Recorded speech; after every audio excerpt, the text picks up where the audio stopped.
Welcome to the Eric Erickson Show podcast, Hour 2. Hello, America. Welcome. It's Eric Erickson here nationwide. The phone number, should you wish to be on the program today, 877-973-7425. You can always text Eric, E-R-I-C-K, to 33777. Get all the links for the show.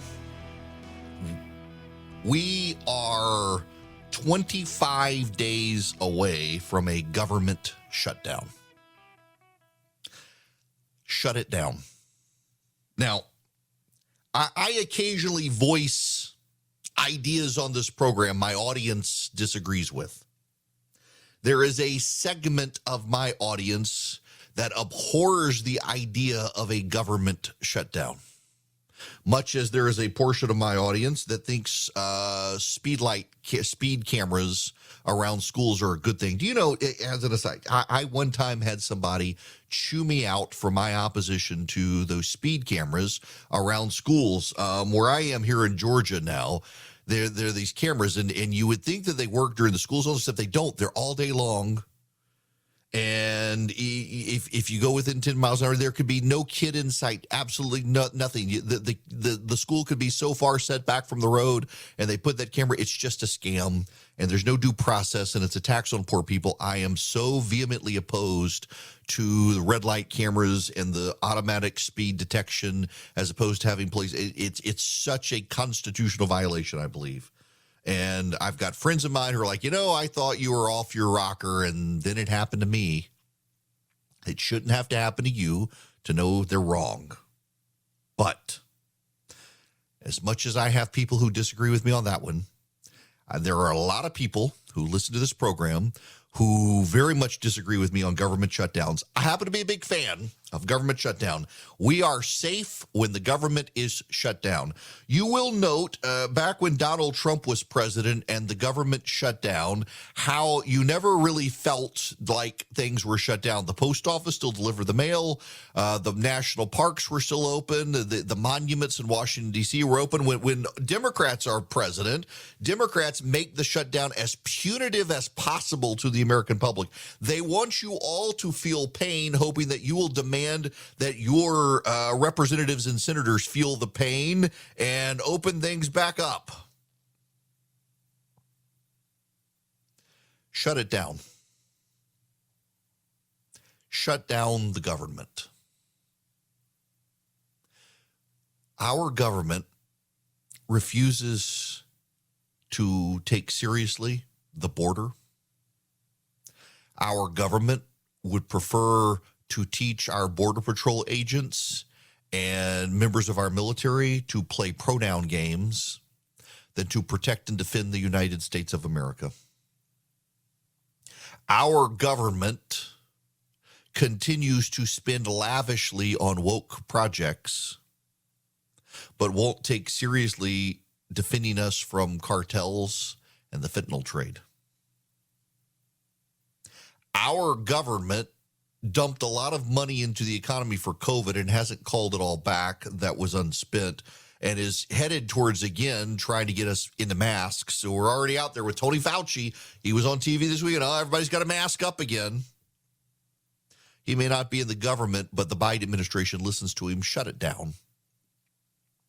But here's the larger issue. Deficits, unexpectedly, are set to double. This is from left-wing Axios. The federal deficit is expected to nearly double this year, from about $1 trillion last year to $2 trillion for the fiscal year ending September 30th. There's no precedent for deficits this large as a share of the economy outside of war, deep recession, or pandemic. The figure comes from the Center for a Responsible Federal Budget. After the government's record spending in 2020 and 2021 to combat the impact of COVID-19, the deficit dropped by the greatest amount ever in 2022, falling from close to $3 trillion to roughly $1 trillion. But rather than continue to fall to its pre-pandemic levels, the deficit then shot upwards. Budget experts now project it'll probably rise to about $2 trillion, ending for September 30th for the fiscal year that ends then. The numbers ignore President Biden's $400 billion student debt cancellation policy that never took effect, although he's still trying to cancel some through the back door. Shut it down. In June, the House Republicans and the Democrats and Joe Biden approved a deal to raise the borrowing limit. And essentially, they took the caps off. You could spend as much and borrow as much as you wanted through the presidential election of 2024. That you wouldn't have to do anything until 2025. Shut it down. Neither the Republicans nor the Democrats are responsible enough to continue spending our money. With interest rates as high as they are and going to go higher, the amount of money that must be spent to service our debt load as a nation continues to go up. And that eats into everything else. And no one in Congress is willing to have that conversation. In Congress, they just want to keep borrowing and destroying the future viability for our kids of this country, saddling our children and grandchildren and great-grandchildren with a debt they cannot pay. Shut it down. They don't have any plan to stop spending. The Democrats' plan is just to raise taxes to keep spending even more. The Democrats don't want to cut anything. To the extent they want to cut the military. The military is the thing we can least afford to cut right now, given the antagonism of China and the like. There's nothing fiscally responsible about Democrats' plans in Washington, and Republicans aren't any better. It's a bipartisan problem. The Republicans were willing to cut taxes with Donald Trump, and the Democrats said, oh, well, that's just going to explode the deficit. Except it caused the economic engine of this country to explode and go roaring back to life, and that has actually benefited the country. The Democrats want to roll back all those tax cuts and cripple the economy, and you know what that'll do? That'll actually reduce tax revenue. Counterintuitively, when the economy slows down, you raise taxes, but the economy slows down, you get less in tax revenue. If you cut taxes and the economy revs up and growth exceeds 2%, you start bringing in more tax revenue, even though you've cut taxes, because businesses are doing so much better. Families are doing so much better. They're all making so much more money. They send more money in tax revenue to Washington, even though the tax rate is cut. Democrats want to raise taxes. That would slow down the economy. That would lessen the reserves in Washington. That would lessen the revenue generated to go to Washington, D.C. But they don't want to cut anything. That's the problem. I mean, you could at least contend. I'm not saying agree with, because I don't, but you could at least contend with and have a conversation if Democrats said, okay, we want to raise tax rates, but here's what we're going to cut. They don't want to do the second half of that. There's no reason you should even entertain it, because they don't want to cut. But Republicans, they don't really want to cut either. They claim they want to cut, but what they want to do is they want to cut future rates of growth. Do you know the easiest way to deal with this? It is the easiest way. Is just go back to the budget allocation of 2019. See, what most people don't realize, what I bet you don't realize, is that when Congress does a continuing resolution to keep the government going, they don't actually pass a budget. When they pass a continuing resolution, they just up all the accounts by X%. It becomes very easy. We're just going to raise everything by 3%. So they don't cut out anything. They just agree to grow everything. So everything in government grows. So take everything back to 2019's rate. Take everything back to 2019. You've suddenly had a meaningful impact on the growth. You've had a meaningful impact on the spending. You've had a meaningful impact across budget. But the Democrats can't even bring themselves to go back just to 2019. Were we hurting in 2019, pre-COVID, pre-pandemic? Were we hurting as a nation with government spending? No, we weren't. We just take everything back to 2019, but the Democrats don't want to do that. A lot of Republicans, for that matter, don't want to do it. But more Republicans are willing to consider it than Democrats. They don't want to secure the border. They don't want to fight the fentanyl crisis. They don't want to fight the cartels. They don't want to reform Social Security. They don't want to reform Medicare. They don't want to deal with military funding. They don't want to do any of the stuff Congress needs to do. They just want to borrow more money to spend on woke services and woke nonsense. They want to spend money on pronoun games in the federal government and trying to study lesbian penguins in Antarctica. They don't actually want to deal with the problem of an out-of-control national debt, an out-of-control deficit that's going to double. They do not care about our fiscal future. None of them, the Republicans or Democrats. Only the House Freedom Caucus seems to be making a fight of this. My friend Chip Roy, congressman from Austin, Texas, super conservative guy, he's out pounding his fist on the table, saying no extension, no continuing resolution. You got to grapple with these costs. He's got small kids. He's invested in the future of the country, unlike so many of these geriatrics in Congress who just want to spend now. Shut it down. Shut down Washington, D.C. Shut it down. Yep, the government will ensure, under the Biden administration, unlike Trump, the Biden administration will slow down people's Social Security checks. Trump didn't do that. It's possible to still get them out, but Biden won't do it. Medical benefits will slow down. Trump didn't do that. The Democrats will. They want to make it painful. They'll shut down the monuments in Washington. They'll shut down the national parks. Everything will shut down. Shut it down. And if people need to feel the pain, Republicans can go to the microphone and say, we're headed to bankruptcy. We're headed to national bankruptcy. The Democrats won't cut anything. All they want to cut is defense. At a moment we can't afford to cut defense, they want to cut defense. They don't want to cut anything else. Democrats can say, well, Republicans don't want to raise taxes. Republicans say, you're absolutely right. All we do if we raise taxes is Democrats are going to spend it all. They don't want to cut anything. Shut it down. Shut it down. We as a people are free if Congress is shut down. We as a people are free. If the IRS, which the Democrats also don't want to reform, if the IRS is shut down, it's not a bad thing for the American public. Shut it down. There are people who think the government must be funded and the government must be operated and the government must run, and Republicans always get the blame. The Republicans always get the blame, and yet they don't seem to lose the elections. The 2020 election had nothing to do with the government shutdown in 2019. Had nothing to do with it. No one ever brought it up. You'll see the fear scenario now. Doesn't matter. Shut it down. If Congress can't be honest and serious about cutting broadly domestic spending in this country, and the Democrats just want to borrow more and more and more and more and more and bankrupt the future of our kids and grandkids, shut it down now. And keep it shut down until they come up with a real, genuine solution to fix the fiscal future of this country. Republicans agreed with Democrats in June and struck a very bad deal to take the caps off the national debt through January of 2025.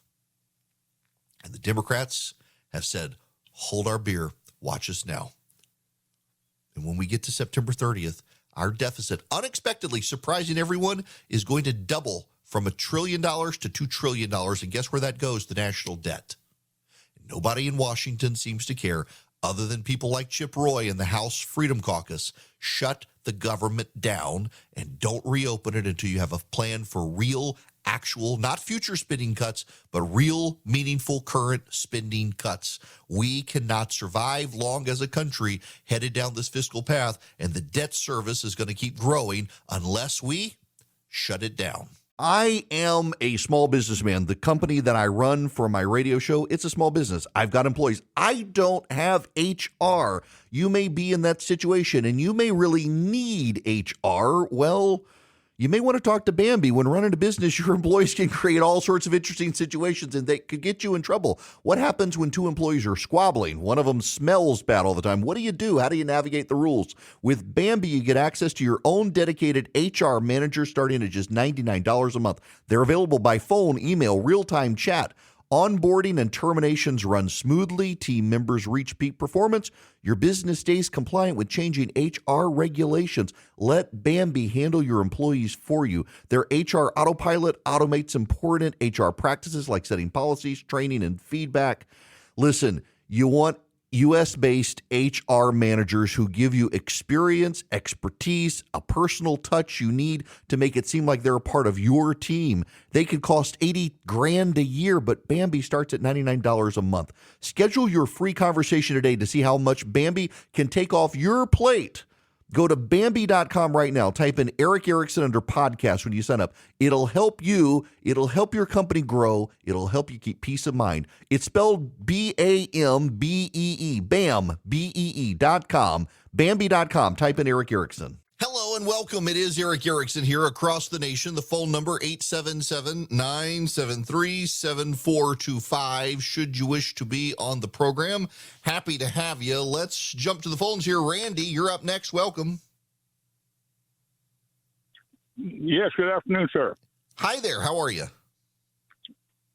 I'm doing wonderful. I want to tell you I absolutely agree with the idea of shutting the government down. Vast majority of the services that the federal government is engaged in, we don't need anyhow. We'd be good if we got rid of a whole bunch of them. And Amen. When you say turn the government back on, you're right. Do it after some study. We do not need. As a matter of fact, you talk about you're very constitutional. I love that about you. But the 10th Amendment says that whatever is not given to the federal government isn't theirs to mess with anyhow. Mm-hmm. And they have trampled that amendment. Yes, they have. And you know, so I got to say, if I could do something about it, if I could snap my finger, you know, it was the House Freedom Caucus when Obama was president, and notably it was the Republican leaders who fought the House Freedom Caucus on this until they went along with it. They did sequestration. And the reports out originally were that it was cutting the future growth of government. You know, when congressmen talk about cutting government, they don't actually mean they're cutting government. They're cutting the future growth of government. So instead of going up 10%, they go up 5%. They say, oh, we cut it by 5%. No, you're still going up. Kind of like Democrats are doing with inflation now, saying inflation is down. No, inflation's up. It's just not up as much. What Republicans did because of the House Freedom Caucus was called sequestration, and it actually cut the actual government. It wasn't a cut of future growth. It was a cut of immediate growth. If you just cut government by sending its spending levels back to 2019, you would begin to make it manageable. You wouldn't balance the budget, but you would begin to make it manageable. And Democrats don't even want to do that. Democrats can't bring themselves to. Were you hurting in 2019 pre-pandemic? Was the government not spending enough then? All you got to do is take it back to 2019, and you would wind a lot of the spending back down. Now, you want to save spending too. You don't want to spend as much, including on computers. And Vision Computer can help you because they can build you exactly what you want and need. A laptop or a desktop, they can build it for you, oftentimes saving you money compared to the big box generic computers that you get at the big box stores. So they build you what you want, they build you what you need, but then they service your computer for you. They're great tech support. They actually answer the phone. They don't put you on hold. If they're overwhelmed, they take your number, they call you back. They're great people. My kid has figured out how to use his computer thanks to them. When he has a problem, I don't have to be tech support anymore. He calls them and they fix it over the computer. They can do it remotely, or they can navigate him. They can do printer and email support. But here's the thing, they can do it for your business too. So you're not having to troubleshoot your secretary's computer, or if you're in a law firm, one of the young associates, you're not having to hire an IT department. Vision takes care of it for you. All you do is call them at 404-COMPUTE. Any of you nationwide for your home or your office, 404-COMPUTE. You can go to visioncomputers.com. If you call them at 404-COMPUTE, ask about the Eric Erickson special, save yourself even more money. Vision Computers, they can be your IT department and your computer build solution. 404-COMPUTE. Greetings and welcome. It is Eric Erickson here across the nation, 877-973-7425. Let's go to the phones. Bob, you're going to be up next. Welcome to the show. Eric, hey. How are you? Yeah, how am I? My golden years have turned to rust. That is, and I I don't see it coming back until 2024. Hopefully, then we can get rid of the rust. But anyway, the money the government is spending, and the reason these guys haven't done a budget yet, because it's going to be devastating. Just think about it. Social Security went up 9% in January, and they got to borrow the money to pay it. Then just the interest on the debt. If they don't start cutting some of these things, I don't know. And I agree.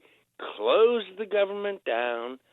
Only have the things we need, which is the military and, I don't know. Yeah, military's about it. Let the states do everything else. Bob, to your point on this, a good point on the Social Security, where's the money coming from? But also, the last time the government passed a budget was 2019. Do you know when the last time before that a budget was passed? 2011. You heard me right. Congress passed a budget in 2011 and then didn't pass a budget again until 2019 and hasn't passed a budget since. What they do is a continuing resolution where they take the last budget they passed and they just increase it by a percentage. That's what they do because they don't want to actually have to haggle over it. They don't actually want to, they don't want to have to deal with it.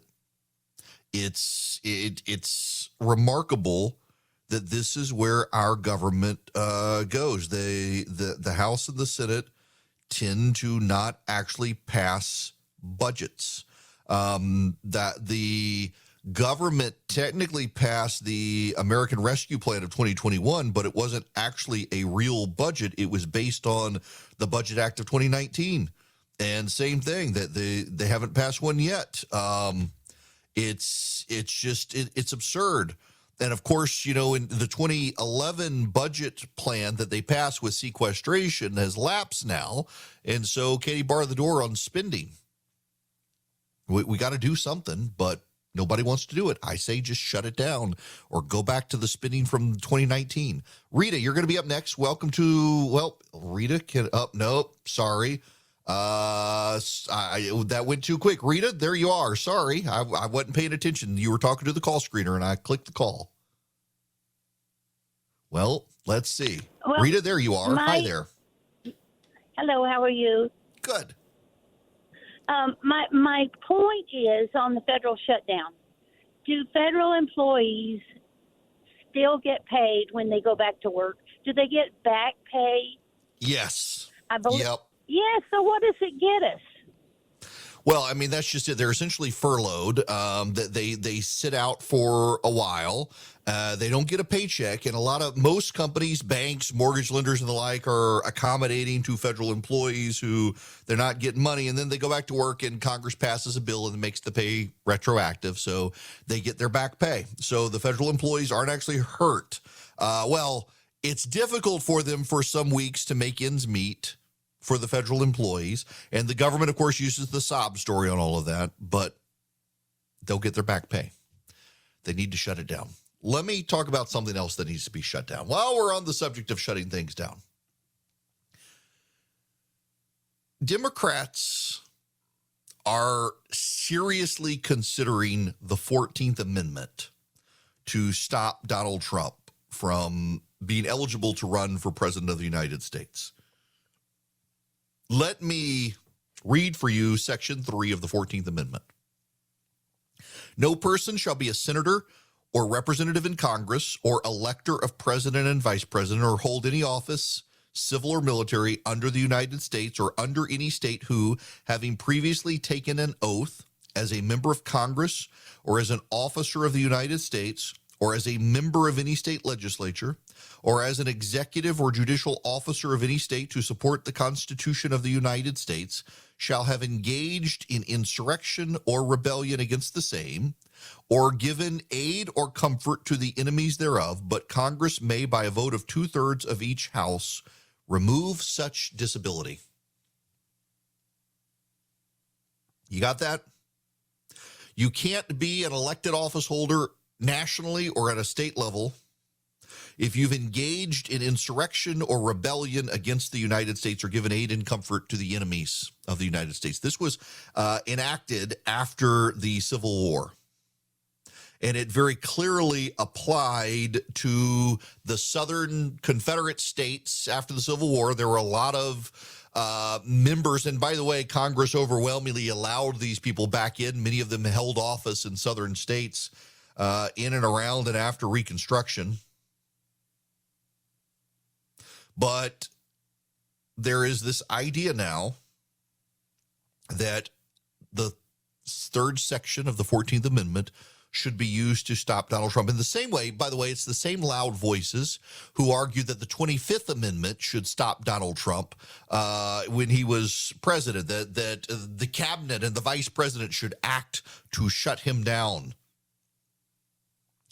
This is wishful thinking that's deeply destructive. Now, I want to spend a moment here trying to talk to progressives, and I realize that their brains are broken on this stuff at this point.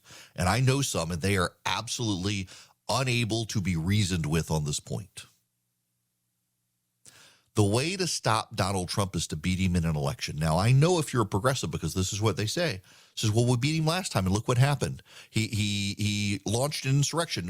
Did he launch an insurrection? He hasn't been charged with it. Donald Trump has not been charged with insurrection. In this country, we have due process of law.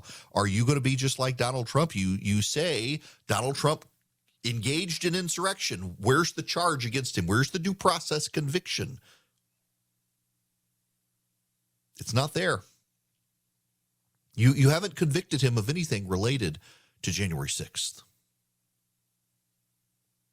So where's the due process for Donald Trump? You hate him that bad that you're going to deprive him of due process? He hasn't been charged or found guilty of insurrection against the United States. It's a crime. Some of the January 6th, the Proud Boys and stuff, they've been charged with insurrection. Not Donald Trump. So you want to stop him. Half the country, whether you want to like it, believe it or not, half the country supports the man. And you want to decide that he is ineligible to be on the ballot because you don't like him or what he did. You believe, despite him not being charged or convicted of the crime, you believe he committed insurrection. So you want to yourselves decide his eligibility for the ballot. Do you really want to set this precedent? Because I assure you it will be turned on you. The next time there's a Black Lives Matters riot and some politicians run out there or someone does and they want to run for office, good luck.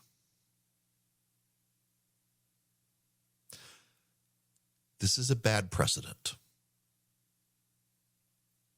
But more importantly, it suggests you're trying to find the silver bullet to stop Donald Trump, and you haven't been able to find one before.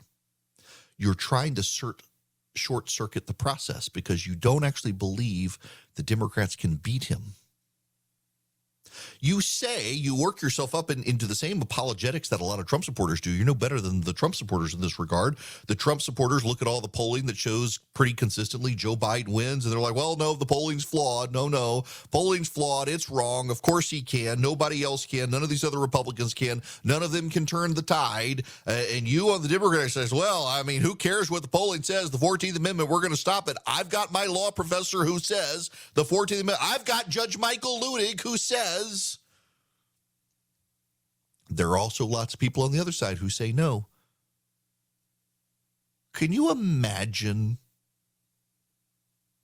if Mike Pence had, in fact, interpreted his role as vice president to stop the certification of the Electoral College? That's essentially, you're trying to do the same thing here with this section of the 14th Amendment, never before contemplated in a situation like this, without due process, without a conviction. Let's now apply this to Donald Trump. Let's preclude him from serving as president despite half the nation supporting him. Do you not even understand what that will do to the country? And you can say all day long, well, look what happened last time. He refused to accept the results. He tried to launch an insurrection. He tried to stop it. Was he successful? Was he successful? Do you not have faith in the Republican appointees to the Supreme Court who rejected all of his claims? He went to court 60 times. He lost 59 of them, and more than half of those were before judges he appointed. Those judges who Trump appointed shut down Trump's claims in the post-election litigation, and you don't have faith in those people either. You only have faith in your handful of law professors who tell you that they have found the silver bullet to stop Donald Trump. That's it. You don't have faith in the electorate. Because that's what you're signaling here is you don't really have faith in Joe Biden. You don't have faith in the electorate. You don't have faith in anybody except a handful of people telling you exactly what you want to hear, which means you're no different from the people you hate, who put their faith in the handful of people who tell them what they want to hear and don't believe anyone else. If you want to stop Donald Trump, stop him by beating him. Stop him by beating him. If that means you flood Republican primaries and vote in open primaries and give your delegates to someone else, we'll do it. It's a legal process. You're allowed to vote in the Republican primary if that's what you think it will take to stop Donald Trump. And then show up in the general election and vote against whoever the nominee is. Show up and vote against Donald Trump if he's the Republican nominee. But if you can't play this democratically, you're no better than the people you think tried to launch an insurrection to stop with a novel reading of the Constitution, because you are reading it novelly. Yes, you have a judge, you have constitutional scholars. So did Donald Trump on that provision. So did Donald Trump on reading that provision about the vice president. He did too. You're no better than them. In your contempt and hatred of Trump and his supporters, you're behaving exactly like you think they behaved, trying to find a novel interpretation of a constitutional provision to stop him as opposed to winning the election. And then when you say, well, we won and look at what he did, is he president today? No. Does he have power today? No. Did it work? No. Was it just Mike Pence? No, it was also a lot of Trump-appointed judges. It was a lot of Republican secretaries of state and governors as well. The system worked. It was messy. It was messier than it's been, but the system worked. You guys won the presidency. You got Joe Biden. He's been able to appoint Ketanji Brown Jackson to the United States Supreme Court. You control the United States Senate. The system worked. It was messy. It seemed unstable, but it worked democratically. The Republican institutions within the democratic processes worked. For you to now pull the 14th Amendment out and say, this is our silver bullet to stop Donald Trump. It's no more a silver bullet than the Hunter Biden investigation is to stop Joe Biden.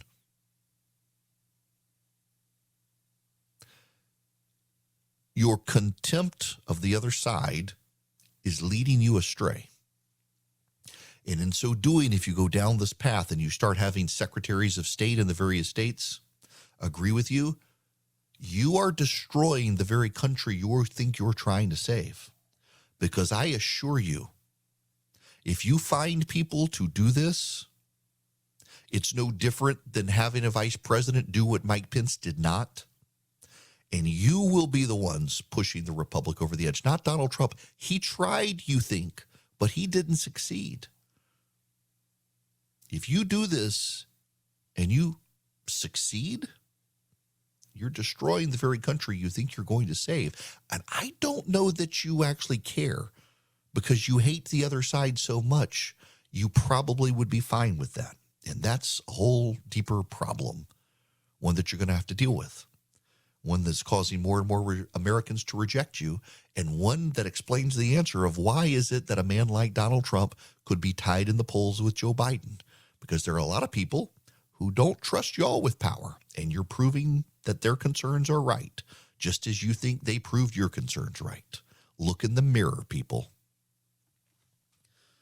Now, let's talk about Patriot Mobile. Patriot Mobile is a cell phone company. If you go to patriotmobile.com/Eric, you can get cell service from them. And guess what?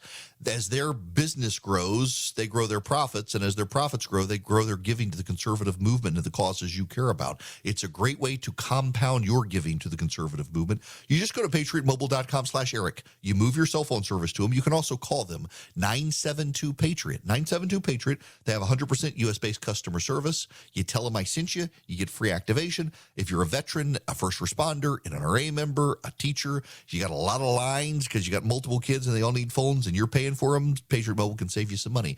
And you get guaranteed great service using probably the same cell towers you're already using. But get this, you can even take your existing cell phone number and move it to Patriot Mobile, so you don't even have to change your phone number if you don't want to. patriotmobile.com/Eric or 972-PATRIOT. Call them today or go to patriotmobile.com/Eric. Move your cell service to them.